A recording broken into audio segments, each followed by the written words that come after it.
Hello student, তোমাদের প্রত্যেককে জানাই নতুন বছরের অনেক অনেক শুভেচ্ছা।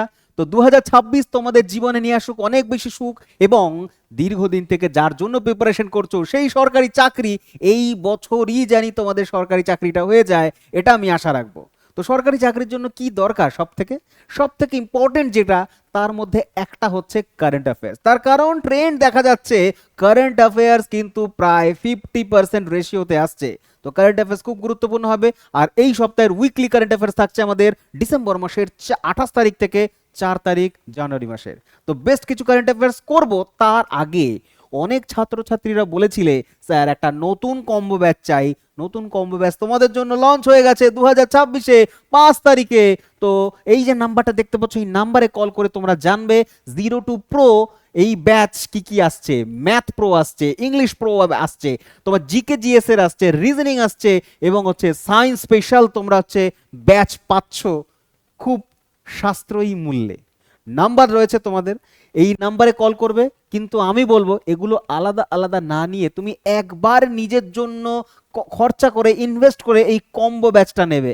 যে কোনো পরীক্ষা, সেটা সেন্ট্রাল হোক, স্টেট গভর্নমেন্ট হোক, প্রতিটা পরীক্ষার জন্য অ্যাপ্রোপ্রিয়েট হবে একবার তুমি এই কম্বো ব্যাচটা যদি করে নাও। তো এছাড়া যাদের স্বপ্ন রয়েছে শুধু রেলওয়ে, শুধু এসএসসি, শুধু বলো মনে পুলিশ, তাহলে আলাদা আলাদা এই কম্বো ব্যাচগুলো কিন্তু মানে এই ফাউন্ডেশন ব্যাচগুলো কিন্তু তোমরা নিতে পারো। ঠিক আছে, তো চলো আজকের প্রথম কোয়েশ্চেন তোমাদের জন্য কি আছে দেখি। কোয়েশ্চেন নাম্বার 1 কি বলছে? বলছে প্রতি বছর কোন তারিখে জাতীয় কিষাণ দিবস পালন করা হয়? কিষাণ দিবস, national farmers day. National farmers day পালন করা হয় হচ্ছে 23শে ডিসেম্বর, ডিসেম্বর মাসের 23 তারিখ। তার কারণ ইনি হচ্ছেন চৌধুরী চরণ সিং, আমাদের প্রাক্তন প্রধানমন্ত্রী। তো চৌধুরী চরণ সিং এর হ্যাপি বার্থডে। চৌধুরী চরণ সিং আমাদের প্রধানমন্ত্রী, প্রাক্তন প্রধানমন্ত্রী, তার শুভ জন্মদিনে হচ্ছে তোমার পালন করা হয় 23শে ডিসেম্বর প্রতি বছর ন্যাশনাল ফার্মার্স ডে। ঠিক আছে, পরবর্তী প্রশ্ন বলছে কোকা কোলা, কোকা কোলা কোম্পানির পরবর্তী সিইও কাকে নিযুক্ত করা হবে? কাকে নিযুক্ত করা হবে? Option number B, Henrik Brown. কোয়েশ্চেনটা ইম্পর্টেন্ট হতে পারে, তার কারণ কোকা কোলা একটা হচ্ছে তোমার আন্তর্জাতিক ব্র্যান্ড, এটা ইউএস এর একটা ব্র্যান্ড, এটা সফট ড্রিঙ্কের ব্র্যান্ড। কোকা কোলা তোমরা সবাই খেয়েছো কোনো না কোনো সময়, আমিও খেয়েছি। তো কোকা কোলা সেই ব্র্যান্ডের হচ্ছে সিইও, চিফ অফ এক্সিকিউটিভ নিযুক্ত হতে চলেছে হেনরিক ব্রাউন। কি নাম বললাম? হেনরিক ব্রাউন, তাই না? আচ্ছা চলো তারপরে পরবর্তী প্রশ্ন। নেক্সট হচ্ছে স্টেট ব্যাংক অফ ইন্ডিয়া মানে হচ্ছে এসবিআই। এসবিআই এর নতুন এমডি, ম্যানেজিং ডাইরেক্টর পদে কে নিযুক্ত হতে চলেছে? কোয়েশ্চেন বলছে এসবিআই যেটা আমাদের সব থেকে মানে তোমার হচ্ছে সর্ববৃহৎ ব্যাংক, সর্ববৃহৎ বাণিজ্যিক ব্যাংক, ভারতবর্ষের কমার্শিয়াল ব্যাংক, সেই এসবিআই এর যিনি নিযুক্ত হচ্ছেন এমডি হিসেবে, তার নাম হচ্ছে রবি রঞ্জন। কি নাম বললাম? রবি রঞ্জন। রবি রঞ্জন। এবার বলি একটু এসবিআই সম্পর্কে। এসবিআই না ইম্পিরিয়াল ব্যাংক অফ ইন্ডিয়া 1921 সালে স্থাপিত হয়েছিল, সেইটাকে জাতীয়করণ করা হয়েছিল 1 জুলাই। কত তারিখ বললাম? 1 জুলাই 1955। তাহলে 1955 সালেই হচ্ছে এসবিআই কে জাতীয়করণ করা হয়েছিল, একটা কোয়েশ্চেন হতে পারে। এখন বর্তমানে হচ্ছে এসবিআই এর চেয়ারম্যান কে রয়েছে বা প্রেসিডেন্ট কে রয়েছে? এসবিআই চেয়ারম্যান রয়েছে হচ্ছে শ্রীনিবাসুলু শেট্টি। কি নাম বললাম? শ্রীনিবাসুলু চেট্টি। ঠিক আছে, তিনি হচ্ছেন এসবিআই এর চেয়ারম্যান রয়েছেন, এবং ম্যানেজিং ডাইরেক্টর হিসেবে নিযুক্ত হচ্ছেন রবি রঞ্জন। এছাড়াও আরো অনেকে রয়েছে, এই যে লিস্ট রয়েছে দেখতেই পাচ্ছ। এমডি হিসেবে রয়েছে অশ্বিনী কুমার তিওয়ারি, তিনি রয়েছেন। রানা আশুতোষ কুমার সিং, তিনি রয়েছেন। আর রামমোহন রাও, রামমোহন রাও আমরা নয়, রামমোহন রাও অমরা, ঠিক আছে, রামমোহন রাও অমরা, তিনি রয়েছেন। এবং এই যে নতুন ভাবে নিযুক্ত হয়েছেন রবি রঞ্জন বর্তমানে, ঠিক আছে, কার জায়গায় কার স্থলাভিষিক্ত হয়েছেন? তার নাম হচ্ছে এম টেন্সে, ঠিক আছে, বিনয় টেন্সের জায়গায় স্থলাভিষিক্ত হয়েছেন হচ্ছে রবি রঞ্জন। পরবর্তী বলছে 7th ইউএন এনভায়রনমেন্ট অ্যাসেম্বলি কোথায় হতে চলেছে? ইউএন মানে হচ্ছে ইউনাইটেড নেশনস। তো ইউনাইটেড নেশন, কি নাম বললাম? ইউএনইপির হেডকোয়ার্টার কোথায়? ইউনাইটেড নেশন এনভায়রনমেন্ট প্রোগ্রামের হেডকোয়ার্টার রয়েছে নাইরোবিতে, কেনিয়ার নাইরোবিতে। তো সেখানেই হচ্ছে এনভায়রনমেন্ট অ্যাসেম্বলি 7তম হবে। ইউনাইটেড নেশন এনভায়রনমেন্ট প্রোগ্রাম, যার হেডকোয়ার্টার রয়েছে কেনিয়ার নাইরোবিতে। তো সেখানেই হয়েছে এনভায়রনমেন্ট অ্যাসেম্বলি 2025। ঠিক আছে, চলো তারপরে দেখো এই যে আমাদের কোর্সটা লঞ্চ হচ্ছে, এই কোর্সের লঞ্চ কি মানে এই কোর্সের কি বিশেষত্ব রয়েছে, তুমি কেন ভর্তি হবে আমাদের কোর্সে? তুমি ভর্তি হবে এই কারণে, তার কারণ একেবারে ছোটবেলা থেকে যা যা শিখেছো সেগুলো তো হচ্ছে একাডেমিক লেভেলের অ্যাপ্রোচ ছিল, কম্পিটিটিভ লেভেলের অ্যাপ্রোচ সম্পূর্ণ আলাদা। তো তোমাকে আমরা একদম বেসিক থেকে অ্যাডভান্সে নিয়ে যাব, এমন নয় একেবারে বেসিক করানো শুরু করবো ব্যাস এইটুকুনি থাকবে, নাকি একেবারে অ্যাডভান্স করাবো তোমাদের তোমার হচ্ছে বেসিক থেকে অ্যাডভান্স থাকছে এখানটাতে। এখানে চ্যাপ্টার ওয়াইজ থাকবে, এখানে লেভেল ওয়াইজ থাকবে, এখানে রেল হয়ে যাবে, এসএসসি হয়ে যাবে, পুলিশ হয়ে যাবে, টেট হয়ে যাবে, পিএসসির যে কোনো এক্সাম প্রত্যেকটা থাকছে। এবং আমাদের চ্যাপ্টার শেষ করা, সিলেবাস শেষ করা উদ্দেশ্য নয়, আমাদের উদ্দেশ্য হচ্ছে তুমি কতটা শিখছো, তোমার কনসেপ্ট কতটা ক্লিয়ার হচ্ছে, সেটা ট্রিক্সের সাহায্য, স্টোরির সাহায্য, ইমেজের সাহায্য হোক, অ্যানিমেশনের সাহায্য হোক, প্রত্যেকটা জায়গা তোমাকে কঠিনতম জায়গাগুলোকেও সহজভাবে শিখিয়ে দেওয়া বা হচ্ছে বুঝিয়ে দেওয়া, এটা আমাদের কর্তব্যের মধ্যে পড়ছে। লাইভ ক্লাস পাচ্ছ তুমি, আনলিমিটেড ওয়াচ করতে পারবে যত দিন তুমি পারো, 2 বছর তার ভ্যালিডিটি রয়েছে, 2 বছর পর্যন্ত যতবার তুমি দেখতে পারো দেখতে পারবে, পিডিএফ পাচ্ছ। এবং অবশ্যই তুমি কতটা শিখলে নিজেকে জাজ করবার জন্য মক টেস্ট থাকছে, এর থেকে আর ভালো কি হতে পারে, মক টেস্ট দিতে পারো। এবং হচ্ছে এটা নতুন ফিচার অ্যাড হয়েছে, প্রাইভেট ডাউট সলভিং। তোমাদের যদি কোনো এরপরও ডাউট থাকে তাহলে অবশ্যই নাম্বারে ফোন করে তোমার ডাউট সলভ করতে তুমি পারবে, ঠিক আছে? তো চলো তারপরে কি আছে দেখি। এই যে নাম্বার দেখতে পাচ্ছ, এই নাম্বারে জাস্ট একটা কল করে নেবে, তোমার যা যা জিজ্ঞাসা রয়েছে এখানে উত্তর তুমি পেয়ে যাবে। দেন বলছে ভারতের নতুন প্রধান তথ্য কমিশনার কে হয়েছেন, যাকে আমরা বলছি chief information commissioner. Chief information commissioner হচ্ছে মিস্টার গোয়েল বাবু, কে? রাজকুমার গোয়েল। তো রাজকুমার গোয়েল হয়েছেন চিফ ইনফরমেশন কমিশনার।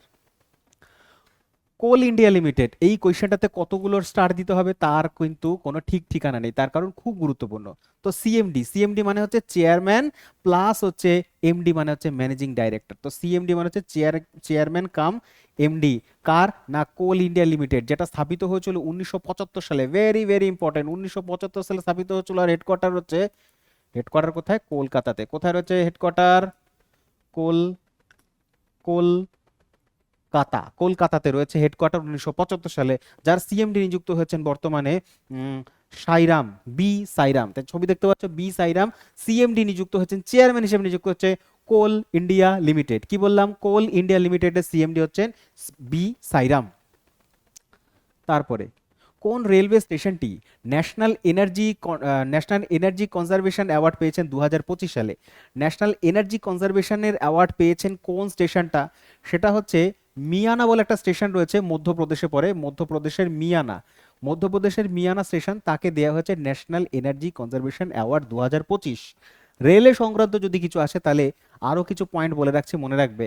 ভারতের প্রথম হাইড্রোজেন চালিত ট্রেন এইটা কি করা হয়েছে না হচ্ছে তোমার এক্সপেরিমেন্ট করা হচ্ছে, সেটা হরিয়ানাতে। হরিয়ানাতে করা হচ্ছে সোনিপতে। কি বললাম? হরিয়ানার সোনিপত, ঠিক আছে? মনে রাখবে। আর এই হাইড্রোজেন চালিত ট্রেনটা বানিয়েছেন, যে তৈরি করেছেন, সেটা হচ্ছে তোমার integral coach factory Chennai, ICF. ICF হচ্ছে ইন্ট্রিগাল কোচ ফ্যাক্টরি চেন্নাই, সেখানেই হচ্ছে তোমার সোনিপথে ট্রায়াল দেওয়া হয়েছে, কিন্তু ইঞ্জিনটা তৈরি হয়েছে, হাইড্রোজেন চালিত ইঞ্জিনটা তৈরি হচ্ছে তোমার আইসিএফ এ। এরপর আরেকটা জিনিস মনে রাখবে, ভুটানের সাথে, আমাদের প্রতিবেশী দেশ ভুটানের সাথে দুটি রেল লাইন উদ্বোধন করার কথা হয়েছে। একটা হচ্ছে তোমার হাসিমারা থেকে, পশ্চিমবঙ্গের হাসিমারা। হাসিমারা কোথায় অবস্থিত? পশ্চিমবঙ্গের হাসিমারা থেকে ভুটানে যাবে। আর একটা হচ্ছে কোকরাঝাড়। কোকরাঝাড়, কোকরাঝাড় কোথায়? এটা হচ্ছে আসামে পড়ে। তো আসামের একটা লাইন, আসাম থেকে একটা লাইন ভুটানে যাবে, একটা হচ্ছে পশ্চিমবঙ্গের উত্তরবঙ্গ থেকে যাবে হচ্ছেন ভুটানে। তো দুটো লাইন উদ্বোধন করার কথা হচ্ছে, ঠিক আছে? আচ্ছা, বেশ ভালো কথা। চলো তারপরে তারপরে তারপরে নেক্সট কোয়েশ্চেন বলছে, বলছে ভারতের প্রথম ওয়াইল্ড লাইফ সেফ রোড। কোয়েশ্চেনটাতে নজর দেবে একটুখানি, কি বলছে জানো তো? মানবতার কোথায় রয়েছে, দেখেছো? বলছে ওয়াইল্ড লাইফ সেফ রোড, এটা পরিবেশের দিক থেকে এবং বন্যপ্রাণীর সুরক্ষার দিক থেকে খুব বড় একটা দিক, ঠিক আছে। বড় দিকটা কি, সেটা হচ্ছে যে ন্যাশনাল হাইওয়ে অনেক সময় কি হয় জঙ্গলের মধ্যে দিয়ে পাস হয়। তো জঙ্গলের মধ্যে দিয়ে যাওয়ার সময় যখন ন্যাশনাল হাইওয়ে যায়, তো যারা বন্য জীবজন্তু রয়েছে তারা তো জানে ওটা ন্যাশনাল হাইওয়ে, ওখানে হচ্ছে স্পিডে গাড়ি ঘোড়া যাচ্ছে, তখন তারা ন্যাশনাল হাইওয়ের মধ্যে আসে, গাড়ির ধাক্কায় প্রচুর হচ্ছে বন্য প্রাণীর মৃত্যু হচ্ছে। সেই কারণে ভারতে তৈরি হচ্ছে ন্যাশনাল হাইওয়ের ওপরে ওয়াইল্ড লাইফ সেফ রোড, মানে যাতে এমনভাবে রোডটাকে বানানো হবে কোনো রকম বন্য প্রাণীর কোনো রকম ক্ষতি হবে না, অ্যাক্সিডেন্ট হবে না। এইটা কেমন, এইটা হচ্ছে ওপর দিয়ে রোড যাবে, নিচে দিয়ে টানেল বানানো হবে, ঠিক আছে।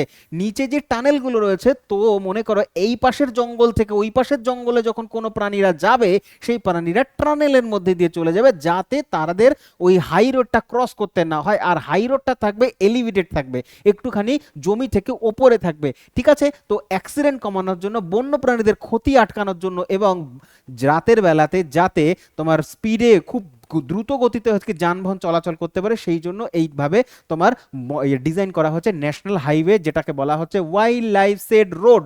আর এইটা বানানো হচ্ছে ভারতের দীর্ঘতম ন্যাশনাল হাইওয়ে 44-এ, 44-এ, ঠিক আছে, দীর্ঘতম ন্যাশনাল হাইওয়ে 44-এ। আর এটা রয়েছে মধ্যপ্রদেশের পেঞ্চ পেঞ্চ ন্যাশনাল পার্ক, ঠিক আছে। পেঞ্চ ন্যাশনাল পার্কে এটা তৈরি করা হবে 44তম ন্যাশনাল হাইওয়ের ওপরে, ঠিক আছে, ওয়াইল্ড লাইফ সেফ রোড। 10, সম্প্রতি ইউনেস্কো কোন দেশের খাদ্য প্রণালীকে ইনট্যাঞ্জিবল কালচারাল হেরিটেজ হিসেবে ঘোষণা করা হয়েছে? তো ইনট্যাঞ্জিবল হিসেবে খাদ্য তালিকা, ইটালিয়ান খাবো, চাইনিজ খাবো, কি খাবো, ইটালিয়ান খাবো।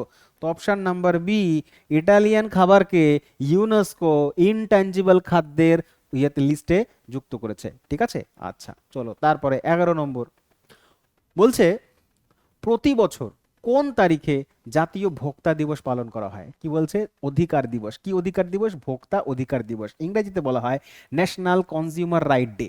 এই ন্যাশনাল কনজিউমার রাইট ডে পালন করা হচ্ছে প্রতি বছর, জানো কবে?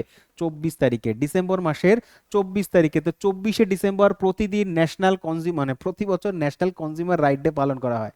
কেন? তার কারণ হচ্ছে 1986 সালে এই অ্যাক্ট পাস হয়েছিল। 1986-এ এই 24শে ডিসেম্বরে national consumer right act pass হয়েছিল আমাদের জন্য, তোমাদের জন্য, যারা আমরা সাধারণ ব্যক্তিরা রয়েছে, জিনিসপত্র মানে কিনে থাকি, তো আমাদের রাইটসের জন্য। আমরা যাতে যদি ঠকে যাই, কোনো কেউ যদি আমাদের মনে করো দাম বেশি নেয়, যা প্রাইস রয়েছে সেই প্রাইসের থেকে বেশি দাম নিল, বা মনে করো হচ্ছে এক্সপায়ারি খাবার আমাদের বিক্রি করে দিল, তো এই ধরনের যদি প্রতারণামূলক কাজ হয় আমাদের সাথে, তাহলে আমরা এই অ্যাক্টের সাহায্যে বা এই অ্যাক্ট অনুযায়ী আমরা আমাদের অধিকারটা বুঝে নিতে পারি, ঠিক আছে। তো সেইটাই হচ্ছে প্রতি 24শে ডিসেম্বর পালন করা হয় ন্যাশনাল কনজিউমার রাইট ডে হিসেবে, ঠিক আছে। চলো তারপরে, সাইবার অপরাধ তদন্তের জন্য মহারাষ্ট্র সরকার কর্তৃক ভারতের প্রথম এআই পাওয়ার্ড প্ল্যাটফর্মটা নাম কি দিয়েছে? কি না, এআই পাওয়ার্ড প্ল্যাটফর্ম। এটা কি জিনিস? এটা হচ্ছে কে তৈরি করেছে? মহারাষ্ট্র সরকার তৈরি করেছে, ঠিক আছে। কেন তৈরি করেছে? না, সাইবার অপরাধ বা সাইবার ক্রাইমকে আটকানোর জন্য তাদের যে এআই প্ল্যাটফর্ম, সেটার নাম হচ্ছে মহা ক্রাইম ওএস এআই, ঠিক আছে। মহা ক্রাইম ওএস এআই। এই কোশ্চেনটা উল্টো করে দাও, কোশ্চেনটা জিজ্ঞেস করবে যে মহা ক্রাইম ওএস এআই এটা কি? এটা হচ্ছে সাইবার অপরাধকে আটকানোর জন্য বা তদন্ত করবার জন্য একটা এআই পাওয়ার টুল বলতে পারো। বা জিজ্ঞেস করতে পারে যে মহা ক্রাইম ওএস এআই এটা একটা তোমার সাইবার ক্রাইম বা সাইবার ক্রাইমকে রোধ করবার জন্য একটা ব্যবস্থা এআই দ্বারা পরিচালিত হবে, এইটা কোন রাজ্য সরকার চালনা করছে বা হচ্ছে প্রতিষ্ঠা করেছে? তখন উত্তর দিতে হবে মহারাষ্ট্র সরকার, ঠিক আছে। নাম বলবে মহা ক্রাইম ওএস এআই। পরবর্তী, ভারত জুড়ে মিউচুয়াল ফান্ড পরিষেবা পৌঁছে দিতে ভারতীয় ডাক ব্যবস্থা কার সাথে সমঝোতা স্মারক বা এমওইউ, মেমোরেন্ডাম অফ আন্ডারস্ট্যান্ডিং স্বাক্ষর করেছে? মানে ইন্ডিয়ান পোস্ট, ভারতের পোস্ট সার্ভিস বিশাল বড়, এত বড় দেশ ভারতবর্ষ, ভারতের কোনায় কোনায়, এমনকি লাদাখের যে দুর্গম পাহাড়ি এলাকা, তারপরে হিমাচল প্রদেশের যে দুর্গম পাহাড়ি একটা লাহুল এলাকা, স্পিতি ভ্যালি যেগুলো রয়েছে, যেখানে মনে করে একটা সময় হচ্ছে রোড কানেক্টিভিটি হয়ে যায়, বরফ জমে যায় আর কি, সেইখান থেকে নিয়ে শুরু করে ভারতের প্রত্যেকটা বড় বড় শহরে যে পোস্ট ব্যবস্থা, অনেক দীর্ঘ, সুদীর্ঘ, সুগঠিত পোস্ট সার্ভিস। তো সেখানে হচ্ছে পোস্ট সার্ভিসের মাধ্যমে এখন সরকার কি করবে? মিউচুয়াল ফান্ড পরিষেবা পৌঁছে দেবে বাড়িতে বাড়িতে। তো সেইটা হচ্ছে তার জন্য হচ্ছে এমওইউ স্বাক্ষর করেছে, সেটা কার সাথে? না বম্বে স্টক এক্সচেঞ্জের সাথে, মানে বম্বে স্টক এক্সচেঞ্জের সাথে হচ্ছে তোমার করেছে। তাহলে কোয়েশ্চেনটা জিস্ট যেটা বেরোলো যে ভারতীয় পোস্ট বা ইন্ডিয়ান পোস্ট সার্ভিস বা Indian post BSE Bombay stock এক্সচেঞ্জের সাথে একটা এমওইউ বা মেমোরেন্ডাম স্বাক্ষর করেছে। আর এর উদ্দেশ্য হচ্ছে ভারতে মিউচুয়াল ফান্ড পরিষেবা পৌঁছে দিতে হবে ডাক ব্যবস্থার মাধ্যমে। ঠিক আছে, আচ্ছা। আর আর আর বম্বে স্টক এক্সচেঞ্জ এটা স্থাপিত হয়েছিল 1975 সালে। বলবে আমাকে কত সালে স্থাপিত হয়েছিল?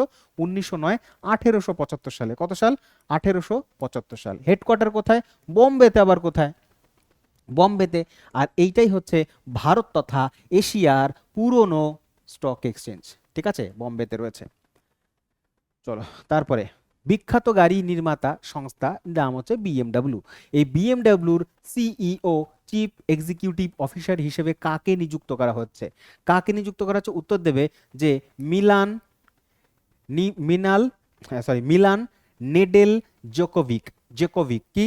মিনাল নেডেল জোকোভিক। মিনাল নেডেল জোকোভিক। এই জোকোভিক বা মিনাল জোকোভিককে বা মিনাল নেডেল জোকোভিককে কি না বিএমডব্লিউর সিইও হিসেবে নিযুক্ত করা হচ্ছে। বিএমডব্লিউ একটা আন্তর্জাতিক সংস্থা যেখানে হচ্ছে তারা দামি দামি লাক্সারিয়াস গাড়ি তারা হচ্ছে ডিজাইন করে থাকে, তারা লঞ্চ করে থাকে। বিএমডব্লিউ অনেক দামি গাড়িগুলো, ঠিক আছে, লাক্সারিয়াস গাড়ি।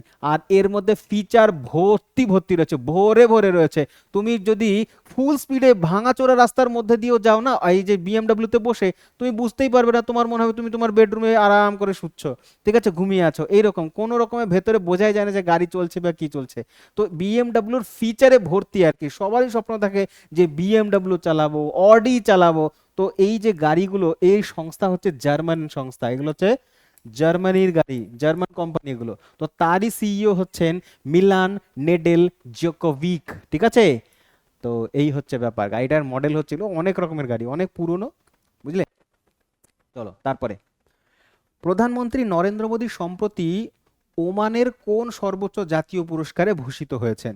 সম্প্রতি প্রধানমন্ত্রী ওমান গেছিলেন। ওমান হচ্ছে একটা আরব কান্ট্রি, তাই তো, আরবের দেশ বা পার্সিয়ান গালফের মধ্যে পড়ে, তাই গালফ কান্ট্রিও বলতে পারি। The Gulf country, Arab country Oman, ছোট্ট একটা দেশ ওমান। তো মিডল ইস্টে পড়ে। সেখানে গিয়ে Narendra Modi option number B নিয়ে এসেছেন। কি নিয়ে এসেছেন? The first class of the order of Oman. First class মানে আমাদের যেরকম সর্বোচ্চ পুরস্কার ভারতরত্ন, তেমনি ওমানের সর্বোচ্চ পুরস্কার হচ্ছে the first class of the order of Oman. এটা ওমানের সর্বোচ্চ পুরস্কার আমাদের প্রধানমন্ত্রী নরেন্দ্র মোদীকে দেয়া হচ্ছে। দেখতে পাচ্ছ এই যে অনুষ্ঠানটা, মানে এই যে হ্যান্ড ওভার করা হচ্ছে, সম্মান দেওয়া হচ্ছে। ঠিক আছে, তো ওমান এবং ভারতের সম্পর্ক যথেষ্ট ভালো এবং আরো বেশি স্ট্রং করবার জন্য এটা করা হয়েছে। এবং আমরা একটা ফ্রি ট্রেড এগ্রিমেন্টও স্বাক্ষর করেছি। ভালো করে মনে রাখবে, ফ্রি ট্রেড এগ্রিমেন্টের দিক থেকে আমাদের হাতে এখন দুটো, মানে তিনটে দেশ রয়েছে, তিনটে। এক তো হচ্ছে সবার প্রথমে পড়িয়েছিলাম ইউকে, 2 নম্বর হচ্ছে ওমান, ওমানের সাথে ফ্রি ট্রেড এগ্রিমেন্ট। আরেকটা হচ্ছে নিউজিল্যান্ড। ঠিক আছে, আরেকটা হচ্ছে নিউজিল্যান্ড। এই তিনটে দেশের সাথে আমাদের ফ্রি ট্রেড এগ্রিমেন্ট, যেটাকে বলা হয় এফটিএ, ফ্রি ট্রেড এগ্রিমেন্ট। কি জিনিস এটা? এটা হচ্ছে এই যে তোমার এই যে দেশগুলো, তিনটে দেশের, এদের কাছে, এদের মার্কেটে যেই জিনিসপত্র আমরা আদান প্রদান করব, সেটা আমদানি করি রপ্তানি করি, একেবারে ট্যাক্স লেস হবে, মানে ট্যাক্স মুক্ত হবে।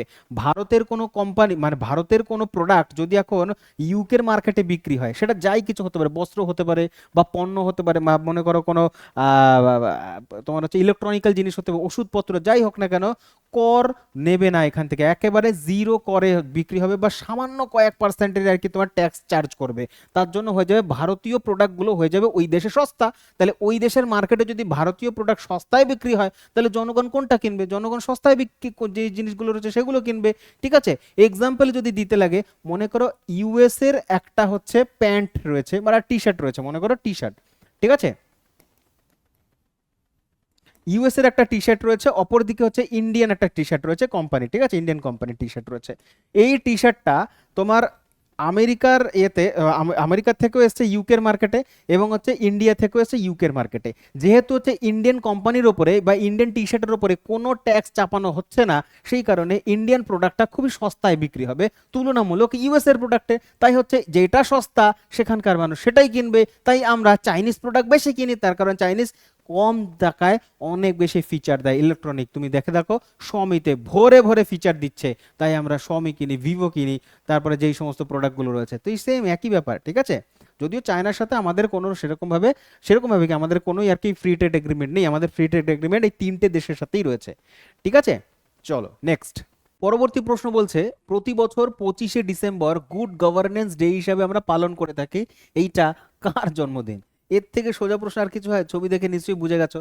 তো গুড গভর্নেন্স ডে হচ্ছে আমাদের প্রাক্তন প্রধানমন্ত্রী অটল বিহারী বাজপেয়ীর জন্মদিন হিসাবে, ঠিক আছে, পালন করি। তাহলে এখনো পর্যন্ত 3টে ডেট পড়েছি, একটা হচ্ছে 23শে ডিসেম্বর, আরেকটা হচ্ছে 24শে ডিসেম্বর, আরেকটা হচ্ছে 25শে ডিসেম্বর। এই কি দিন? 24শে ডিসেম্বর বললাম এটা হচ্ছে কিষাণ দিবস বা ফার্মার্স ডে। 24শে ডিসেম্বর হচ্ছে আমরা পালন করে থাকি কনজিউমার রাইটস ডে, ভোক্তা দিবস, ঠিক আছে। আর 25 তারিখ হচ্ছে এই আমাদের গুড গভর্নেন্স ডে, ঠিক আছে। তো এটা কার জন্মদিন অনুযায়ী সুশাসন দিবস? সেটা হচ্ছে অটল বিহারী বাজপেয়ীর জন্মদিন অনুসারে, ভারতরত্ন পেয়েছেন তিনি, ঠিক আছে। চলো পরবর্তী প্রশ্ন, কোয়েশ্চেনটা স্টার দেবে, স্টার। চলো কালারটা একটু চেঞ্জ করে নিই, তাহলে একটু নজরে আসবে আমাদের, এতটা গুরুত্বপূর্ণ question.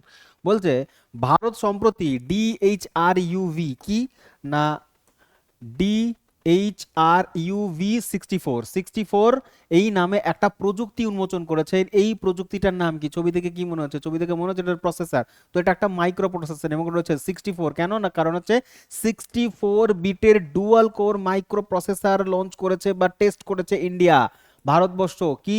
64 bit dual core microprocessor. তাহলে হচ্ছে মাইক্রো প্রসেসর নাম হচ্ছে DHRUV 64, মনে থাকবে, ইম্পর্টেন্ট মাইক্রো প্রসেসর। গুড।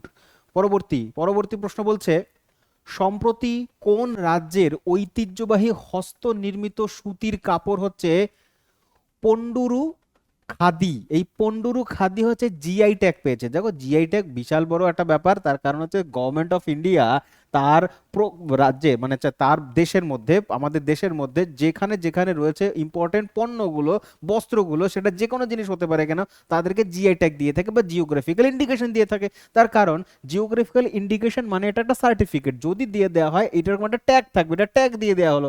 এইটা মানে হচ্ছে এই প্রোডাক্টটার গুরুত্ব রয়েছে, ঐতিহ্য রয়েছে, সুতরাং এটা একটা ইম্পর্টেন্ট জিনিস, এটাকে ট্রেড করার জন্য আরো বেশি গুরুত্ব দিয়ে দেওয়া হলো। তো সেই জন্য হচ্ছে জিআই ট্যাগ দেওয়া হয়। আর এরকমই একটা জিআই ট্যাগ পেয়েছে অন্ধ্রপ্রদেশের একটা সুতির কাপড় পন্ডুরু খাদি। তাহলে জিজ্ঞাসা করবে পন্ডুরু খাদি কি, বলবে এটা একটা সুতির কাপড় যেটা অন্ধ্রপ্রদেশে পাওয়া যায়।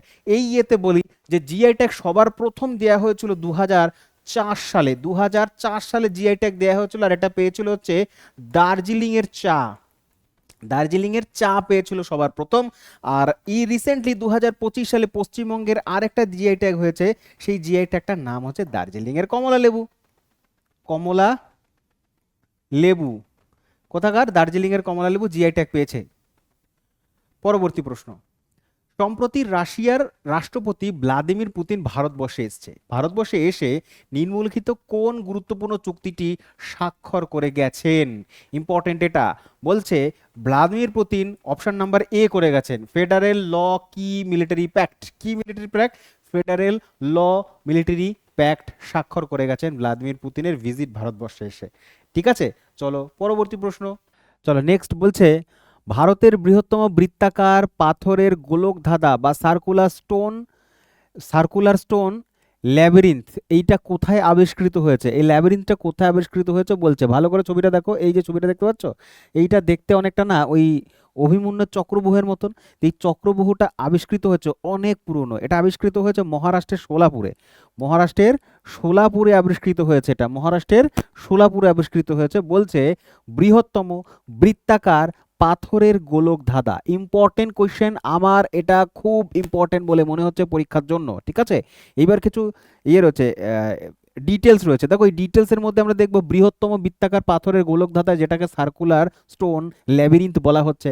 এই ল্যাবিরিন্থটা তোমার আবিষ্কৃত হয়েছে মহারাষ্ট্রের, মানে উদ্ধার করা হয়েছে মহারাষ্ট্রের সোলাপুর ডিস্ট্রিক্টে।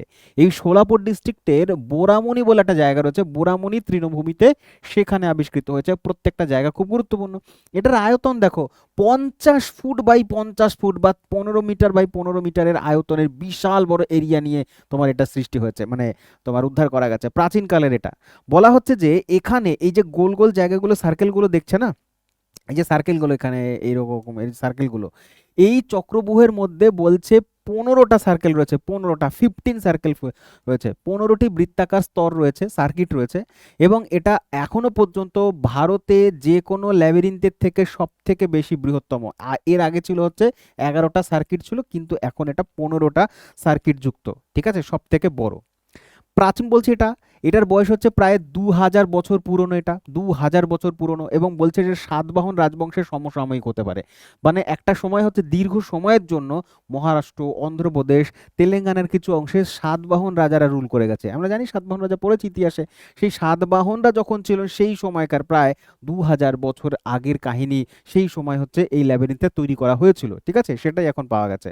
এবং এর যে নকশাটা, এর যে ডিজাইনটা আমরা দেখলাম, এটা বলছে যে এটা প্রাচীন ভূমধ্যসাগরীয় অঞ্চলে বিশেষ করে ক্রিট দ্বীপের মুদ্রার নকশার মতন। মানে ক্রিটের বা প্রাচীন যেই সমস্ত সভ্যতা চলছিল ভূমধ্যসাগরীয় অঞ্চলে, গ্রিস বলো, রোমান সাম্রাজ্য বলো, সেই সময় ক্রিট বলে একটা ছোট দ্বীপ ছিল, এখনো রয়েছে। সেই ক্রিটের যে মুদ্রা চলতো, সেই মুদ্রার মধ্যে যে হচ্ছে তোমার ডিজাইন ছিল, এই ল্যাবিরিন্থের ডিজাইনটা অনেকটা সেই রকম। তাহলে এর থেকে প্রমাণিত হচ্ছে যে সেই সময় সাতবাহনদের যুগে ক্রিটের সাথে বা রোমানদের সাথে ইন্ডিয়া বা ভারতবর্ষের যে বাণিজ্যিক একটা সম্পর্ক ছিল, তারা আসতো এই দেশে এবং আমরা যেতাম ওই দেশে বাণিজ্য করবার জন্য। তো তার থেকেই সেই ইনফ্লুয়েন্সেই এইটা তৈরি হয়েছে, ঠিক আছে। আচ্ছা, এটি সম্ভবত একটা নেভিগেশন মার্ক করবার জন্য ব্যবহার হতো। এবং এখানে এই কেন্দ্রে থাকা যে সর্পিল এবং স্পাইরাল অংশটি রয়েছে, ভারতীয় মহাকাব্য চক্রব্যূহের মতন, অভিমন্যু সেই চক্রব্যূহের মতন, ঠিক আছে। ইম্পর্টেন্ট, খেয়াল রাখবে কতদিনের পুরনো, কোথায় পাওয়া গেছে এবং হচ্ছে কার সাথে সম্পর্কিত। চলো তারপরে পরবর্তী প্রশ্ন বলছে, ভালো প্রশ্ন, বলছে যে প্রথম এশিয়ান মহিলা ক্রিকেটার হিসেবে টি-20তে 4000 রান পূর্ণ করে ফেলেছে। ছবি থেকে নিশ্চয়ই বুঝে গেছো, সেটা হচ্ছে মিতালি রাজ, হরমনপ্রীত, স্মৃতি মান্ধানা। তো স্মৃতি মান্ধানা হচ্ছে 4000 রান কমপ্লিট করেছে টি-20 ক্রিকেটে, ঠিক আছে। পরবর্তী, ইথিওপিয়ার সর্বোচ্চ বেসামরিক পুরস্কার নাম হচ্ছে the Great Honour Nishan of Ethiopia. এই সম্মানটা দেয়া হয়েছে কাকে? ছবি দেখে আমরা কাকে দেখতে পাচ্ছি? ছবি দেখে বোঝা যাচ্ছে নিশ্চয়ই নরেন্দ্র মোদীকে। এবার একটা কথা বলি, জাস্ট কিছুক্ষণ আগেই তোমাদের একটা পড়ালাম যে নরেন্দ্র মোদী কিছুদিন আগে 3টে দেশের সফরে গেছিল, 3টে দেশের সফরে। তার মধ্যে একটা হচ্ছে ওমান, আরেকটা হচ্ছে তোমার ইথিওপিয়া। এই ইথিওপিয়া, ওমান এদের যে সফরে গেছিল, এবং আরেকটা দেশ হচ্ছে এই যে দেখতে পাচ্ছ এখানটাতে জর্ডন, ইথিওপিয়া এবং ওমান, এই 3টে দেশের সফরে তিনি গেছেন। এবং সেই সফরে গিয়ে তিনি ওমানের সর্বোচ্চ পুরস্কার সেটা পেয়েছেন, সেটা তাকে দেয়া হচ্ছে, ওমানের সুলতান তাকে দিয়েছে। কি না, the first class of the order of Oman, এইটা ওমানের সর্বোচ্চ পুরস্কার নরেন্দ্র মোদীকে দেয়া রয়েছে। ওই একই সফরে ওমান থেকে তিনি গেছেন হচ্ছে ইথিওপিয়াতে, ইথিওপিয়ার যে হচ্ছে সর্বোচ্চ পুরস্কার সেটাও তিনি পেয়েছেন। কি না, Great Honour Nishan of Ethiopia, সেটা তাকে দেওয়া হয়েছে। ইথিওপিয়া হচ্ছে একটা আফ্রিকান কান্ট্রি, ইস্ট আফ্রিকাতে পড়ে ইথিওপিয়া, সেখান থেকে তিনি এটা পেয়েছেন। এবং ওই একই সফরে তিনি এশিয়ার একটা দেশ জর্ডন, ভারত ও জর্ডনের কূটনৈতিক সম্পর্কের 75 বছর কমপ্লিট হয়েছে, সেই জন্য এই 75 বছরকে সেলিব্রেশন করবার জন্য তিনি জর্ডন গেছিলেন। তো জর্ডন থেকেও তিনি বেশ কিছু একটা সফরের আর কি নিয়ে এসেছেন, ঠিক আছে, সম্পর্ক। এবার দেখো জর্ডন যেখানে রয়েছে, জর্ডন ও ইসরায়েল ওইখানে রয়েছে। জর্ডন ও ইসরায়েলের মাঝখানে অবস্থিত রয়েছে তোমার Dead Sea. Dead Sea, Dead সির জলের লবণাক্ত এত বেশি, এটা একটা লেক, এটা একটা কি হ্রদ। এই হ্রদের জলটা যেটা এত লবণাক্ত, যেখানে কোনো রকমের উদ্ভিদ এবং প্রাণী বাঁচতেই পারে না, জীবিত থাকতে পারে না, সেই জন্য এটাকে নাম দেওয়া হয়েছে ডেথ সি। জিজ্ঞাসা করবে ডেথ সি কোন দুটি দেশের মাঝখানে অবস্থিত, সেটা হচ্ছে জর্ডন, যেখানে প্রধানমন্ত্রী গেছিলেন। জর্ডন এবং ইসরায়েলের মধ্যবর্তী অঞ্চল হচ্ছে ডেথ সি নামে পরিচিত, ঠিক আছে। আর একটা ইথিওপিয়া হচ্ছে ইস্ট আফ্রিকাতে পড়ে, ঠিক আছে, ইথিওপিয়া। এবং ওমানের সাথে, আমি একটু আগেই বললাম, ওমানের সাথে ভারতবর্ষ কি করেছে না, ফ্রি ট্রেড এগ্রিমেন্ট স্বাক্ষর করেছে, এফটিএ স্বাক্ষর করেছে। তো এখনো পর্যন্ত ভারত হচ্ছে নিউজিল্যান্ড, এই বছরই একই বছর 2025 সালে নিউজিল্যান্ড, ওমান এবং হচ্ছে নিউজিল্যান্ড, ওমান এবং ইউকে, ব্রিটেনের সাথে এফটিএ স্বাক্ষর করে ফেলেছে, ঠিক আছে। এটা একটা ভারতের সফলতা বলতে পারো। চলো পরবর্তী 24 নম্বর, বলছে ইন্ডিয়ান মিলিটারি একাডেমি, যেটাকে আইএমএ বলা হয়, সেখান থেকে পাশ করা প্রথম মহিলা অফিসার কে হলেন? প্রথম মহিলা অফিসার হলেন হচ্ছে সাই যাদব। ঠিক আছে, সাই যাদব মনে রাখবে।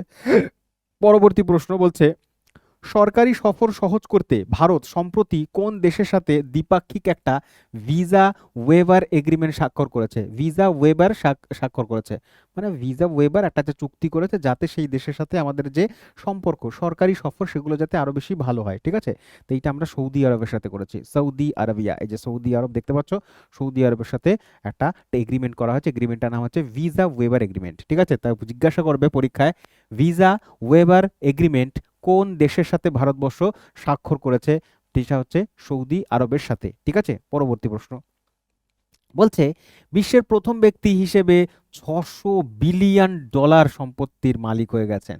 তাহলে ইলন মাস্ক, ভেবে দেখো, বিশ্বের অনেক দেশের টোটাল জিডিপি হয় না, 600 বিলিয়ন ডলার একা মালিক হচ্ছে তোমার কে না? Elon Musk. টেসলা তার কোম্পানি, হ্যাঁ, টেসলা তার কোম্পানি, এই ইলন মাস্ক। তো সেখান থেকে তিনি হচ্ছেন 600 বিলিয়ন, মানে টুইটারকেও কিনে নিয়েছে, টুইটারকে কিনে নিয়ে এক্স হ্যান্ডেল নাম দিয়ে দিয়েছে। ঠিক আছে, এত টাকা তার কাছে।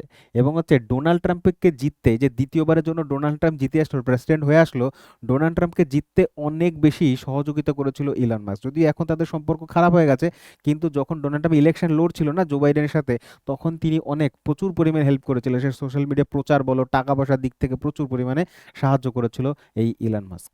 ঠিক আছে, তো চলো পরবর্তীতে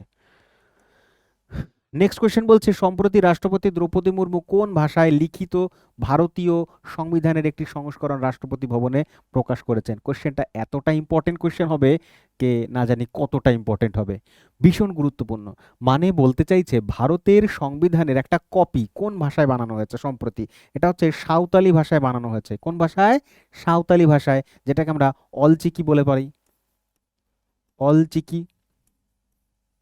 অলচিকিতে সাঁওতালি ভাষায় তোমার হচ্ছে দ্রৌপদী মুর্মু ভারতীয় সংবিধানের একটা সংস্করণ করেছে, যেটা তার কাছেই রয়েছে, রাষ্ট্রপতি ভবনে রয়েছে। এবার দেখো ডোগরি, এই ডোগরি ভাষা চলে হচ্ছে জম্মু অ্যান্ড কাশ্মীরে। ঠিক আছে, বোরো ভাষা এটা চলে আসামে, পরীক্ষায় আসতে পারে আসামে, স্ট্র্যাটেজিকের কোশ্চেন বলছি। ঠিক আছে, আসামে চলে, ওড়িয়া তো ওড়িয়াতেই চলে। এবার ভাষা নিয়ে যখন কথা হচ্ছে, আমাদের ভারতবর্ষে কোনো জাতীয় বা ন্যাশনাল তোমার ল্যাঙ্গুয়েজ নেই, আমাদের রয়েছে 22টা তপশিল ভাষা, 22টা তপশিল বা শিডিউল ল্যাঙ্গুয়েজ।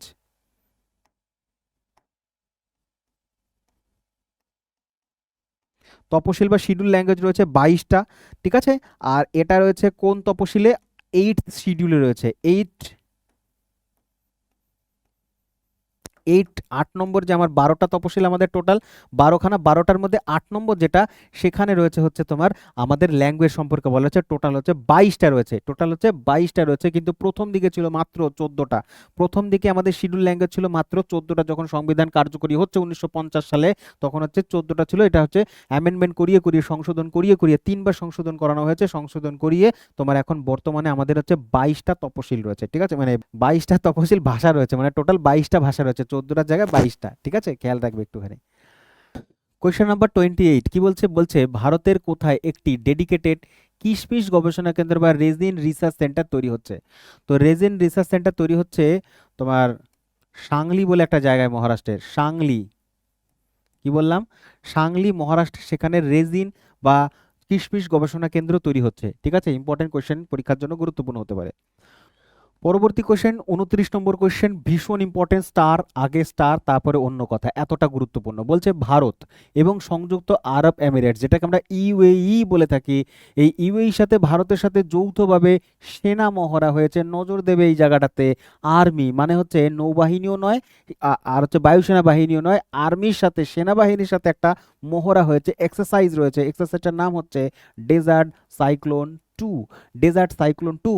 এবং আরেকটা বলে রাখি, এক্সট্রা ইনফরমেশন হিসেবে মনে রাখবে, ডেজার্ট দিয়ে আরো দুটো রয়েছে, এক তো হচ্ছে ডেজার্ট, ডেজার্ট ঈগল, আরেকটা হচ্ছে ডেজার্ট,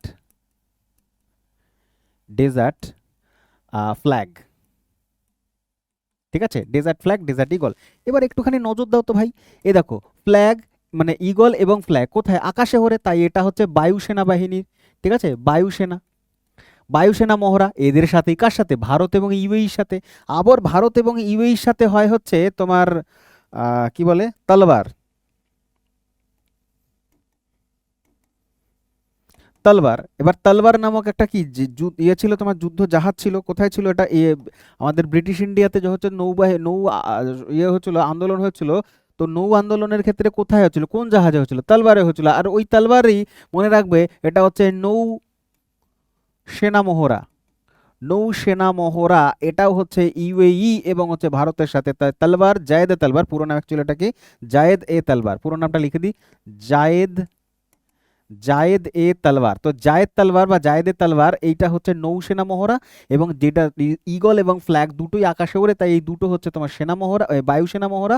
এবং একটা হচ্ছে ডেজার্ট সাইক্লোন, সাইক্লোন মাটিতে আসে, সেই জন্য সাইক্লোন হচ্ছে তোমার সেনা মহড়া। আর তিনটে, 1 2 3 4টেই হচ্ছে তোমার ভারত এবং ইউএইর সাথে সম্পর্কিত হয়, ঠিক আছে? বেশ। আরেকটা হচ্ছে ডেজার্ট নাইট। এই ডেজার্ট নাইটটা খুব গুরুত্বপূর্ণ, তার কারণ হচ্ছে ডেজার্ট নাইটে পার্টিসিপেট করে তিনটে দেশ একসাথে। তিনটে দেশ কি কি? তিনটে দেশ হচ্ছে ভারত, আমাদের দেশ ভারতবর্ষ, ঠিক আছে? প্লাস হচ্ছে থাকে হচ্ছে ইউএই থাকে, ইউএই থাকে, এবং সাথে থাকে হচ্ছে ফ্রান্স। তো ফ্রান্স, ফ্রান্স ও ইউএই এবং ভারতবর্ষ তিনজনে মিলে ডেজার্ট নাইট করে থাকে। এবং ডাস্ট লিক, এই ডাস্ট লিক এটা করে থাকে ভারত, ভারত ও উজবেকিস্তান। উজবেকিস্তান, ভারত এবং উজবেকিস্তান এরা হচ্ছে সবাই মিলে, দুজন মিলে করে থাকে ডাস্ট লিক এবং হচ্ছে ডেজার্ট নাইট করে থাকে ভারত এবং ইউএই এবং ফ্রান্স তিনজন একসাথে। হলো, চলো পরবর্তী প্রশ্ন যাচ্ছি এবার। পরবর্তী প্রশ্ন বলছে 30 নম্বর, সম্প্রতি বানারঘাটা বায়োলজিক্যাল পার্ক, এই বানারঘাটা বায়োলজিক্যাল পার্ক দেশ থেকে আটটা, আটটা বলছে কোন দেশ থেকে 8টি ব্ল্যাক ক্যাপড, ব্ল্যাক ব্ল্যাক ক্যাপড ক্যাপুচিন বানর আমদানি করেছেন? ভালো করে বুঝবে, কোশ্চেনটাতে আমি অনেক কিছু ডিটেলস তোমাদের বলতে চলেছি। আগে তুমি অ্যানিমালটাকে দেখে নাও। এটা হচ্ছে ব্ল্যাক ক্যাপড ক্যাপুচিন অ্যানিমাল, মানে হচ্ছে মাঙ্কি। এই মাঙ্কিটা ব্ল্যাক ক্যাপড কেন বলা হয়? মনে হচ্ছে যেন মাথার উপরে কালো রঙের তোমার হচ্ছে ক্যাপ পরেছে বা টুপি পরে রয়েছে, সেই জন্য এই বানরের প্রজাতিটাকে বলা হয় ব্ল্যাক ক্যাপড, মানে ব্ল্যাক ক্যাপড ক্যাপুচিন। এটা একটা বানর বা মাঙ্কির একটা ভ্যারিয়েন্ট বা মাঙ্কির হচ্ছে একটা উপজাতি। এই উপজাতিটা ভারতবর্ষ আমদানি করবে। কতগুলো আমদানি করবে? 8টা আমদানি করবে। কোন দেশ থেকে আমদানি করছে? দক্ষিণ আফ্রিকা থেকে। কোথা থেকে? দক্ষিণ আফ্রিকা থেকে এই বানর আমদানি করবে। এই কোয়েশ্চেন্সটা হয়ে যাচ্ছে পরীক্ষার জন্য ভীষণ গুরুত্বপূর্ণ, important, very very important question, ঠিক আছে? তো মনে রাখবে ব্ল্যাক ক্যাপড অ্যানিমাল মানে ক্যাপুচিন, যেটা হচ্ছে বানরের একটা বা মাঙ্কির একটা উপজাতি বা মাঙ্কির একটা হচ্ছে তোমার ভেরিয়েন্ট, এবং এটা হচ্ছে আমরা দক্ষিণ আফ্রিকা থেকে আনবো, তাও আবার কটা? 8টা। এই সংখ্যাটাও মনে রাখতে লাগবে। এইবার তোমাকে যেই কোশ্চেনটা আমি করব বা যেই পয়েন্টগুলো বলবো সেটা ভালো করে বুঝবে, যার জন্য এটাতে এতটা সময় নিলাম। সময়টা ছিল 2022 সাল। 2022 সালে ভারতবর্ষ প্রজেক্ট চিতা শুরু করেছে। কি শুরু করেছে? প্রজেক্ট চিতা শুরু করেছে।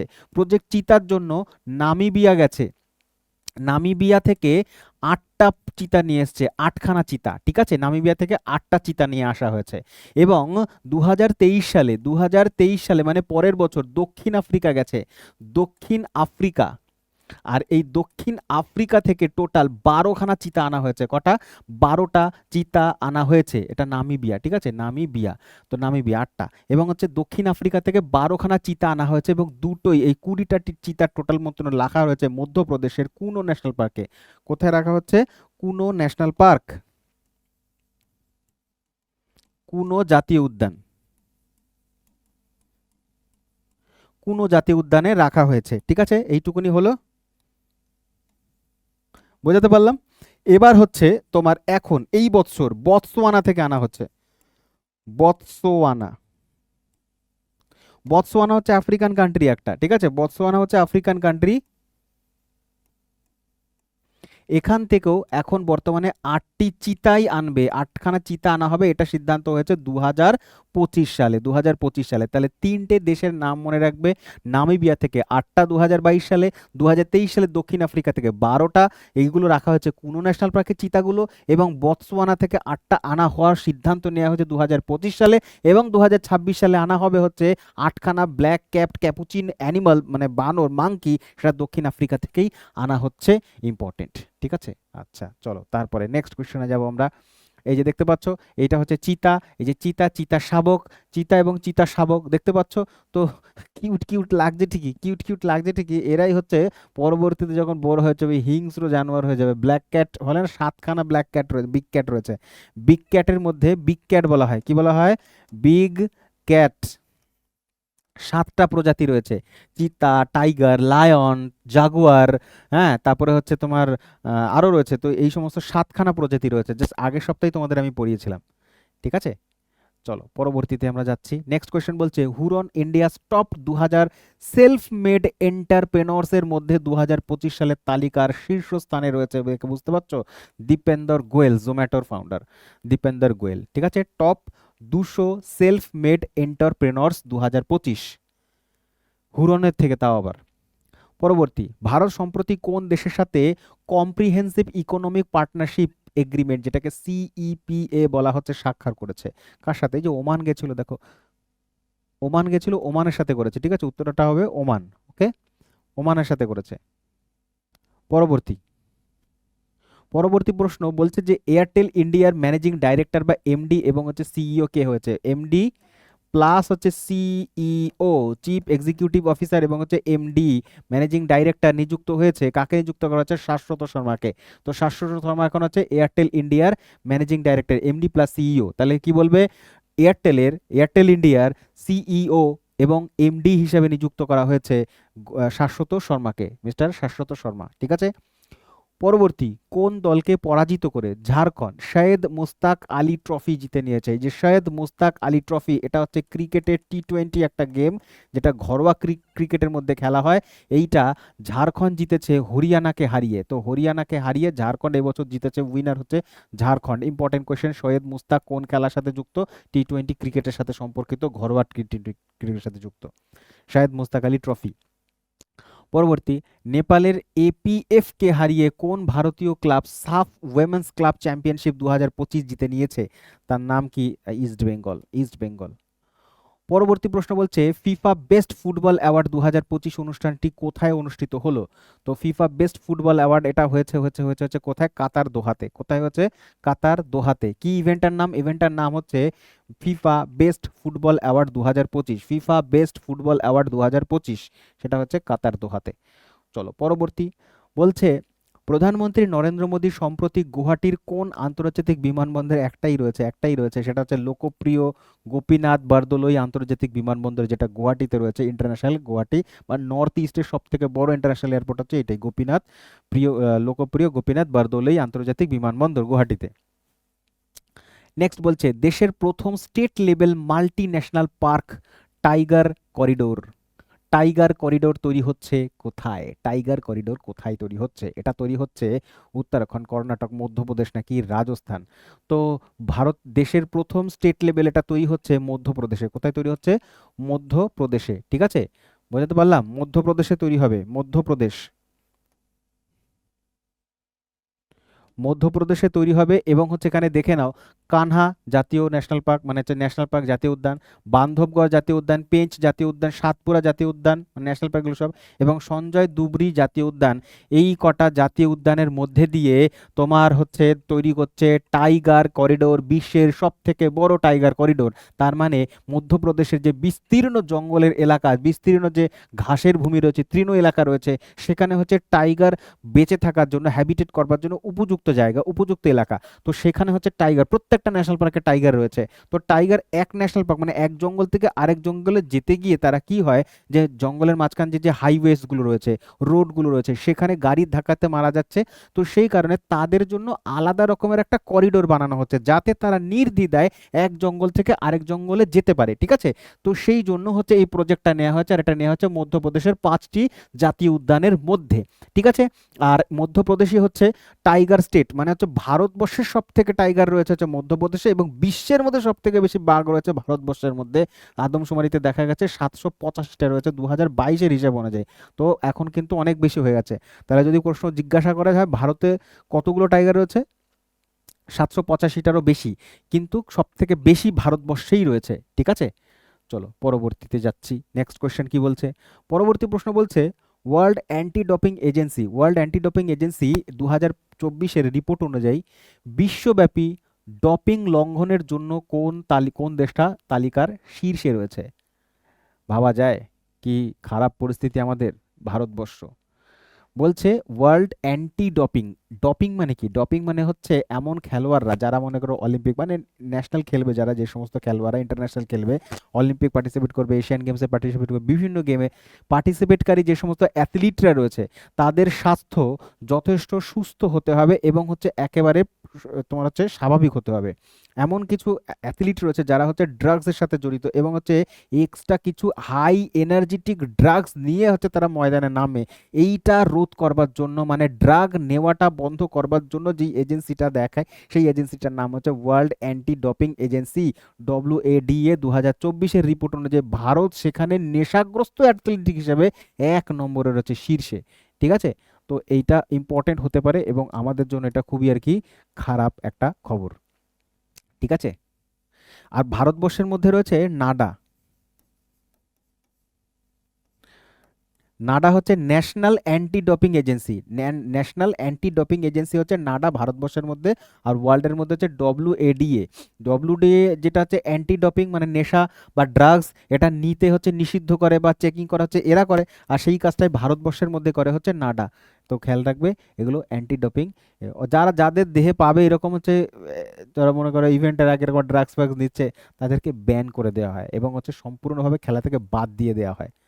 ঠিক আছে, পরবর্তী প্রশ্ন দেখো 40 নম্বর। বলছে Bloomberg Bloomberg world's richest families 2025-এর মধ্যে ভারতের আম্বানিরা 8 নম্বরে রয়েছে। তাহলে বিশ্বের মধ্যে ব্লুমবার্গ খুব বিখ্যাত এবং হচ্ছে বড় একটা ইনস্টিটিউট যারা হচ্ছে এই ধরনের রিপোর্ট পাবলিশ করে থাকে। তো সেই ব্লুমবার্গের রিপোর্ট অনুযায়ী বলছে যে ফ্যামিলি বিশ্বের যত ধনী পরিবারগুলো রয়েছে তাদের মধ্যে 8 নম্বরে আম্বানি রয়েছে। তাহলে ভেবে দেখো তাদের কাছে কত টাকা রয়েছে, মানে আনলিমিটেড আর কি। পরবর্তী বলছে সম্প্রতি কোন দেশ COP72 the convention on the biological diversity এর অফিসিয়াল লোগো উন্মোচন করেছে? কোন দেশ করেছে? আমাদের দেশ ভারতবর্ষ করেছে। পরবর্তীতে যাই, সম্প্রতি কোন শহরটি হরিয়ানার 23তম জেলা হিসাবে ঘোষিত হয়েছে? হরিয়ানার 23তম জেলা হচ্ছে হানসি। হানসি হচ্ছে হরিয়ানার 23তম জেলা। মনে রাখবে আমাদের পশ্চিমবঙ্গ কিন্তু জেলার সংখ্যা হচ্ছে 23টা। পিন ফি পেমেন্টসের মধ্যে সুবিধার্থে সম্প্রতি কোন payment platform UPI biometric authentication চালু করেছে? পিন ফ্রি মানে পিনই দিতে হবে না। দেখবে আমরা যতক্ষণ হচ্ছে যে কোনো অনলাইন প্ল্যাটফর্মে গিয়ে মানে অনলাইন যেই অ্যাপের মাধ্যমে সেটা ফোনপে হোক গুগল পে হোক যাই হোক না কেন, আমরা যখনই পেমেন্ট করবো লাস্টে একেবারে একটা তোমার কি চাই বলো তো, একটা পিন চাই, 6টা নম্বরের একটা পিন নাম্বার চাই, ওটা দেবে তবেই হচ্ছে পেমেন্ট হবে। ঠিক আছে, তো সেই পিন সিস্টেমটাকে উল্টিয়ে মানে হচ্ছে উইথড্র করে নিয়েছে এবং হচ্ছে তার বদলে নিয়ে এসছে ইউপিআই বায়োমেট্রিক অথেন্টিকেশন। তো সেইটা হচ্ছে অ্যামাজন পে করেছে, পিনের বদলে বায়োমেট্রিক করেছে, অ্যামাজন পে করেছে, অ্যামাজন পে। ঠিক আছে, পরবর্তী, প্রয়াত প্রধানমন্ত্রী অটল বিহারী বাজপেয়ী প্রতি শ্রদ্ধা জানানোর জন্য রাষ্ট্র প্রেরণাস্থল হিসাবে কোথায় স্থাপন করা হয়েছে? রাষ্ট্র প্রেরণাস্থল স্থাপন করা হয়েছে লখনৌতে, উত্তরপ্রদেশের রাজধানী লখনৌতে। ইম্পর্টেন্ট কোয়েশ্চেন, খুব খুব খুব খুব গুরুত্বপূর্ণ। দেখতে পাচ্ছ এই যে ছবিগুলো ইয়েগুলো, এটা একটা মিউজিয়ামের মতন বা এটা একটা তোমার একটা এমন একটা জায়গা যেখানে হচ্ছে বিভিন্ন রকমের সরকারি এবং হচ্ছে ইয়েগুলো তথ্য সমৃদ্ধ জায়গা। রাষ্ট্র প্রেরণাস্থল বানানো হয়েছে অটল বিহারী বাজপেয়ী তার সম্মানকে জানালে। তার কারণ হচ্ছে 2025-এর 25শে ডিসেম্বর প্রতি 25শে ডিসেম্বর হচ্ছে অটল বিহারী বাজপেয়ীর হ্যাপি বার্থডে থাকে, তো সেই অনুযায়ী এটাকে উদ্বোধন করা হয়েছে। ঠিক আছে, চলো পরবর্তী প্রশ্ন নেক্সট। 2026 সালের জন্য কোন দেশকে ভারতের ব্রিক্সের সভাপতিত্ব করা হয়েছে? ভারতের কাছে ব্রিক্সের প্রেসিডেন্সি হস্তান্তর করা হয়েছে, সেটা হচ্ছে ব্রাজিলের কাছে। এখন হচ্ছে ব্রাজিল প্রেসিডেন্ট হবে। কোন রাজ্য 2026 সালের জানুয়ারি মাসকে রোড সেফটি মান্থ হিসেবে ঘোষণা করেছে? 2026-এর যে জানুয়ারি মাসটা একদম প্রথম মাসে যে চলছে সেইটাকে রোড সেফটি দিবস হিসেবে রোড সেফটি মান্থ হিসেবে ঘোষণা করেছে উত্তরপ্রদেশ। তাহলে ইউপি ইউপি জানুয়ারি 2026-কে রোড সেফটি মাস হিসেবে ঘোষণা করেছে। ঠিক আছে, ফরাসি সম্মান বলছে chevalier of the order of arts and letters. এই orders and arts of letters এটা পেয়েছে মালয়ালম কবি, একজন মালয়ালম প্রকাশক, নাম হচ্ছে রবি ডিসি। এই রবি ডিসি কোন ক্ষেত্রের সাথে যুক্ত? তিনি হচ্ছেন অপশন নাম্বার বি, সাহিত্য প্রকাশনার সাথে যুক্ত। ঠিক আছে, তার কারণ এখানের মধ্যে পরিষ্কার বোঝা যাচ্ছে, দেখো প্রকাশক, প্রকাশক হচ্ছে কি হবে, সাহিত্যের মানে বই প্রকাশনা করা হয়। তো মালয়ালম প্রকাশক, এটাও মনে রাখতে পারে, নামটা হচ্ছে রবি ডিসি। তিনি পেয়েছেন হচ্ছে ফ্রেঞ্চ, ফরাসি, ফরাসি বা ফ্রেঞ্চ থেকে, ফ্রান্স থেকে, chevalier, chevalier of the order of arts and letters. ঠিক আছে, 48 নম্বর প্রশ্ন, হুইল চেয়ার বহনকারী প্রথম মহিলা ভ্রমণকারীর নাম কি? মানে হুইল চেয়ারে করে একজন প্রতিবন্ধী মহিলা, সেই প্রতিবন্ধী মহিলা তিনি হচ্ছেন মহাকাশে গেছেন এবং রেকর্ড সৃষ্টি হয়েছে। এই প্রথম কোনো প্রতিবন্ধী ব্যক্তি বা শারীরিকভাবে ভীষণভাবে বিশেষভাবে সক্ষম যেই ব্যক্তি, সেই ব্যক্তি হচ্ছেন স্পেস ট্রাভেলার হিসেবে স্পেস ঘুরে চলে এসেছেন, গিয়ে রেকর্ড ব্রেক করেছেন। তার নাম হচ্ছে মাইকেলা বেন্থাহাউস। এই যে মাইকেলা বেন্থাহাউসকে দেখতে পাচ্ছ, তিনি হচ্ছেন স্পেস ক্রাফটে বসে, তার পায়ে বিকলাঙ্গ, পা হচ্ছে সেই নিয়ে, তো সেই অবস্থায় তিনি গেছেন এবং হচ্ছে সশরীরে ভারতে ফিরে এসছেন, মানে দেশে ফিরে এসছেন। এইটা করেছে European union space agency, European union space agency. ঠিক আছে, এটা করার উদ্দেশ্য রয়েছে, ইউরোপিয়ান মহাকাশ গবেষণা গবেষণা সংস্থা তারা করেছে। এটার উদ্দেশ্য হচ্ছে যে মহাকাশে যেতে গেলে শারীরিকভাবে সক্ষম হতে হয়, বলিষ্ঠ হতে লাগে, এইটা একটা ব্যাপার ছিল। তো তিনি প্রমাণ করে দিয়েছেন যে শারীরিক যদি সম্পূর্ণভাবে বলিষ্ঠ নাও হও, উন্নত এবং আধুনিক বর্তমানের উন্নত প্রযুক্তির সাহায্যে যাওয়া যায়, এবং তিনি সেটা প্রমাণ করেছেন, মহাকাশে ভ্রমণ করা যায়। এবং সামনে তার কাছে চ্যালেঞ্জ নিয়েছেন তিনি, যে এইবার তিনি সিলেক্টেডও হয়ে গেছেন, ইন্টারন্যাশনাল স্পেস স্টেশনে যাবেন, মানে আইএসএসএস, যেটা 400 কিলোমিটার ওপরে, ভূপৃষ্ঠ থেকে 400 কিলোমিটার ওপরে ক্রমাগত আমাদেরকে প্রদক্ষিণ করে চলেছে, যেখানে হচ্ছে শুভাংশু শুক্লা কিছুদিন আগে গিয়ে ঘুরে এসেছেন।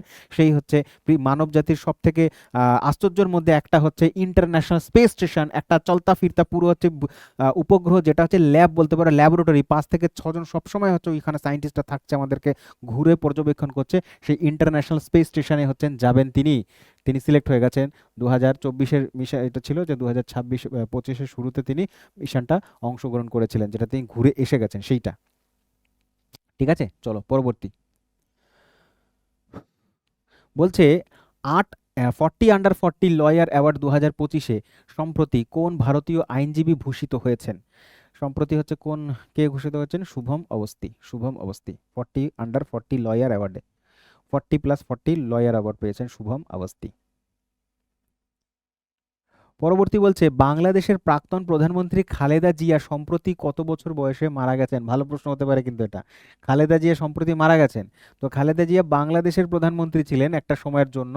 তিনি হচ্ছেন 80 বছর বয়সে মারা গেছেন, এবং তার পার্টি হচ্ছে বিএনপি, যেটা জিজ্ঞেস করবে তোমাকে, বিএনপি। তো মনে রাখবে বিএনপি পার্টির ছিলেন। তার যে হাজবেন্ড ছিলেন জিয়াউর রহমান সামথিং, এরকম একটা কিছু নাম, এই মুহূর্তে আমার সঠিকভাবে মনে আসছে না, আমার যতবার সম্ভব জিয়াউর রহমান তার হাজবেন্ডের নাম, তিনি হচ্ছেন এই পার্টিটার প্রতিষ্ঠাতা। ঠিক আছে, বাংলাদেশের রাষ্ট্রপতি ছিলেন একটা সময়। নাসা স্পেস অ্যাপ চ্যালেঞ্জে কোন ভারতীয় দল মোস্ট ইন্সপিরেশনাল অ্যাওয়ার্ড পেয়েছেন? মোস্ট ইন্সপিরেশনাল অ্যাওয়ার্ড জিতেছেন ফোটোনিক্স ওডিসি, ফোটোনিক্স ওডিসি। প্রধানমন্ত্রী নরেন্দ্র মোদী সম্প্রতি কোন রাজ্যে 10,601 কোটি টাকার একটা বিশাল বড় অ্যামাউন্টের অ্যামোনিয়া ইউরিয়া ফার্টিলাইজার প্লান্টের উদ্বোধন করেছে বা ভিত্তিপ্রস্তর স্থাপন করে গেছে? মানে অ্যামোনিয়া ইউরিয়া একটা সার কারখানা তৈরি হবে, অ্যামোনিয়া ইউরিয়া সার কারখানা, বিশাল বড় একটা সার কারখানা হবে, অনেক বড় একটা অ্যামাউন্ট তিনি অ্যালোকেট করেছেন, ভিত্তিপ্রস্তর স্থাপন হয়ে গেছে। এটা কোন রাজ্যে? তার কারণ ভেবে একটু মাথায় জোর দাও, জোর দাও, কোন রাজ্যের ইলেকশন আসছে? তুমি বলবে ওয়েস্ট বেঙ্গলের ইলেকশন আসছে, অপশনে নেই, সুতরাং অপশনে আছে ওয়েস্ট বেঙ্গলে, কিন্তু ওয়েস্ট বেঙ্গলে করেনি, আসামেরও রয়েছে। তো আসামের ইলেকশন সামনে আসছে, ওয়েস্ট বেঙ্গলের সাথেই হয় প্রত্যেক বছর, আসাম, ওয়েস্ট বেঙ্গল এবং কেরালা, তিনটে রাজ্যের ইলেকশন একই সাথে হয়। তো আসামে তিনি হচ্ছেন এটা করেছেন। ঠিক আছে, আসামে, মনে থাকবে। চলো পরবর্তী। সফটওয়্যার ডেভেলপমেন্ট অ্যান্ড এআই ভিত্তিক সমাধানের জন্য ভারতীয় সেনাবাহিনী কোন শিক্ষা প্রতিষ্ঠানের সাথে এমওইউ স্বাক্ষর করেছে? কার সাথে করেছেন? এই যে নেতাজি সুভাষচন্দ্র ইউনিভার্সিটি ট্রাস্টের সাথে করেছেন। নেতাজি সুভাষচন্দ্র ইউনিভার্সিটির সাথে কে না, নৌ সেনাবাহিনী, তারা হচ্ছে এমওইউ স্বাক্ষর করেছে। নম্বর প্রশ্ন বলছে, 54 নম্বর বলছে rail Vikas Nigam limited, rail Vikas Nigam limited যেটাকে বলা হয় আরভিএনএল, তার সিএমডি মানে চেয়ারম্যান কাম এমডি মানে ম্যানেজিং ডাইরেক্টর, চেয়ারম্যান এবং ম্যানেজিং ডাইরেক্টর হিসেবে কাকে নিযুক্ত করা হয়েছে, এইটা হচ্ছে প্রশ্ন। তাহলে সিএমডি নিযুক্ত করা হয়েছে সেলিম আহমেদকে। কাকে নিযুক্ত করা হয়েছে? সেলিম আহমেদকে চেয়ারম্যান অ্যান্ড ম্যানেজিং ডাইরেক্টর হিসেবে রেল বিকাশ নিগম লিমিটেড। কোশ্চেনটা পরীক্ষার জন্য কতটা ইম্পর্টেন্ট? 2 স্টারের মতন গুরুত্বপূর্ণ। ঠিক আছে, চলো এই সোর্সে তোমাদের একটা এইচডব্লিউ দিচ্ছি, অবশ্যই কিন্তু কমেন্ট বক্সে কমেন্ট করে জানাবে 54 প্লাস এইচডব্লিউ লিখে তারপরে কমেন্টটা করবে। কোশ্চেনটা হচ্ছে রেল বোর্ডের চেয়ারম্যান কে রয়েছে? রেল বোর্ডের চেয়ারম্যান কে রয়েছে? ইনি তো তোমার হচ্ছে রেল বিকাশ নিগমের হচ্ছে তোমার চেয়ারম্যান আছে, কিন্তু আমি জিজ্ঞাসা করেছি রেল বোর্ডের চেয়ারম্যান বর্তমানে কে রয়েছেন। ঠিক আছে, আমি পড়িয়েছি তোমাদের একটা সময়, সেটাই তুমি কোশ্চেন করবে এখানে, মানে আনসার করবে। আর বর্তমানে রেলমন্ত্রী হচ্ছেন, রেলমন্ত্রীর নাম হচ্ছে অশ্বিনী বৈষ্ণব, রেলমন্ত্রীর নাম হচ্ছে অশ্বিনী বৈষ্ণব। ঠিক আছে, আর এই যে রেল বিকাশ নিগম লিমিটেড, এইটা করেটা কি এই কোম্পানিটা? এটা একটা কোম্পানি সেন্ট্রাল গভর্নমেন্টের, তারা কন্ট্রাক্ট নেয় কিসের? না রেলের কাছ থেকে কন্ট্রাক্ট নিয়ে কাজ করে। কি কাজ? না কোন লাইন কতটা সম্প্রসারণ করানো হবে, ন্যারো গেজ লাইনকে ব্রড গেজ করানোর জন্য যেই কাজ করতে হয়, তারপরে ইলেকট্রিফিকেশনের জন্য কাজ করাতে লাগে, এই যে সমস্ত রেলের কাজগুলো হয় তার কন্ট্রাক্ট নেওয়া হয় হচ্ছে এদের দ্বারা। রেল বিকাশ, বিকাশ রেলের উন্নয়ন বা বিকাশ করবে সেই নিগম লিমিটেড। ঠিক আছে, তারই চেয়ারম্যান হচ্ছেন সেলিম আহমেদ সাহেব। পরবর্তী 55 নম্বর, ইসরো সম্প্রতি কোন নামে একটি নতুন কমিউনিকেশন স্যাটেলাইট সফলভাবে উত্তোলন করেছেন, মানে হচ্ছে করেছে? সেটা হচ্ছে অপশন নাম্বার বি হবে blue bird block 2। Blue bird block 2 এই স্যাটেলাইটটা তারা হচ্ছে উৎক্ষেপণ করেছে, যে দেখতে পাচ্ছ উৎক্ষেপণ করেছে, ইসরো করেছে। কমিউনিকেশন স্যাটেলাইট পরীক্ষা জিজ্ঞেস করতে পারে কিন্তু যে ব্লু বার্ড ব্লক 2 এটা কি ধরনের স্যাটেলাইট? এটা হচ্ছে কমিউনিকেশন স্যাটেলাইট, ইম্পর্টেন্ট এনটিপিসির জন্য, রেলের জন্য। চলো তারপরে পরবর্তী প্রশ্ন জিজ্ঞাসা করছে, জ্ঞানপীঠ পুরস্কার পেয়েছিলেন সম্প্রতি, নাম হচ্ছে বিনোদ শুক্লা। বিনোদ শুক্লা তিনি হচ্ছেন জ্ঞানপীঠ পুরস্কার পেয়েছিলেন, তিনি মারা গেছেন। তো তিনি কোন ক্ষেত্রের সাথে সম্পর্কিত? জ্ঞানপীঠ কিসে দেওয়া হয়? জ্ঞানপীঠ দেওয়া হয় সাহিত্যে, ভারতের সাহিত্যের সর্বোচ্চ পুরস্কার হচ্ছে জ্ঞানপীঠ পুরস্কার।